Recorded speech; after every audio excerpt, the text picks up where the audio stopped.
Welcome back to Fork It, Let's Cook with Leah. Today we're making chicken quesabirrias. Begin by trimming the fat off of 1 pound of chicken.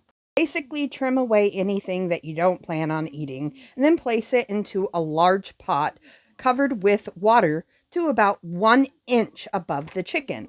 Bring to a boil over medium-high heat. Reduce the heat to medium and continue to boil until the chicken is fully cooked, about 15 minutes.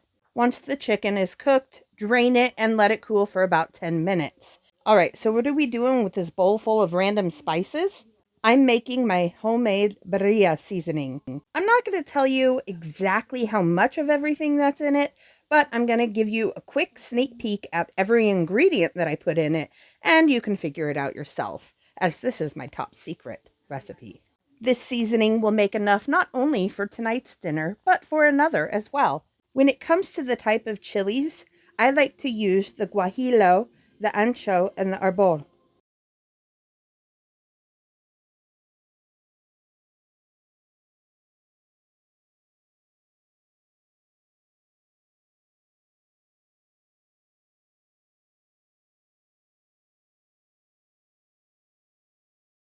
Now that's mixed up, let's get back to our chicken.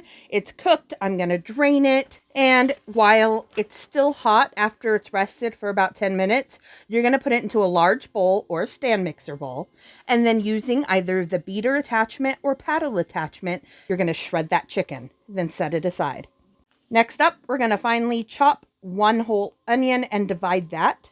Half of it goes into the chicken, while the other half are going to go into the individual quesabirrias, as well as the consomme.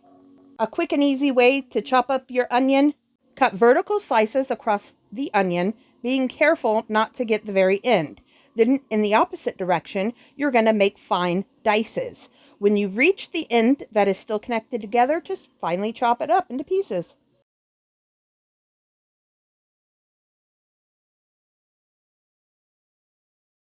All right, next up, we're going to add a tablespoon of oil into a large pan and heat that up over medium heat.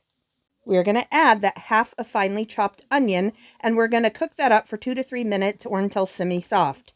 You are then going to add your shredded chicken, as well as 3 tablespoons of your birria seasoning, as well as 3/4 cup water and 2 tablespoons apple cider vinegar for every pound of meat.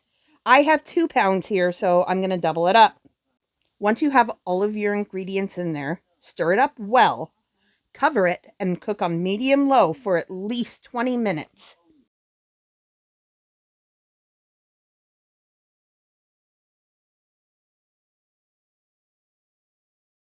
In a small pot, combine 2 cups of chicken broth, or 1 cup chicken and 1 cup beef. Then you're going to add 1.5 to 2 tablespoons of your birria seasoning, using 2 tablespoons for a slightly spicier kick. Heat that over medium-low heat until hot, and then reduce heat to a simmer until ready to serve. In a medium pan, you're going to add a thin layer of oil and heat it over medium heat. Fry your corn shells for about 30 to 40 seconds per side, or until lightly cooked but not crunchy. Drain on paper towels and set aside. Continue doing this for approximately 14 to 17 shells per pound of meat. Now I'm chopping up a good amount of cilantro. You can really use as much or as little as you want. And this will also go inside of the quesabirrias with the other onion.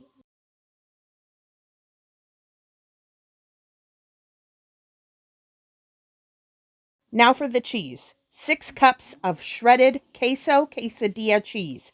I do have a mix of other kinds of cheeses in here, but that's only because I had it and I wanted to add it. And keep in mind, 6 cups of cheese is about enough for 1 pound of meat. But I guess it depends on how much you love cheese, and I really love cheese. All right, so let's assemble. First, sprinkle a good amount of shredded cheese onto the entire round of the prepared corn shell. Add some of the chicken mixture into the center, as well as some onion and cilantro. Fold it, taco style, in half and set aside. Give it a light press to help keep it closed. Continue this process for the remaining shells until you run out of meat.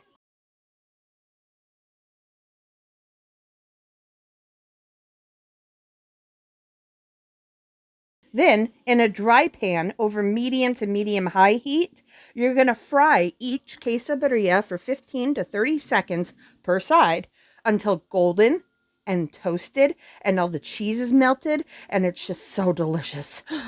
Oh, serve this alongside the consomme, and I promise you won't regret it.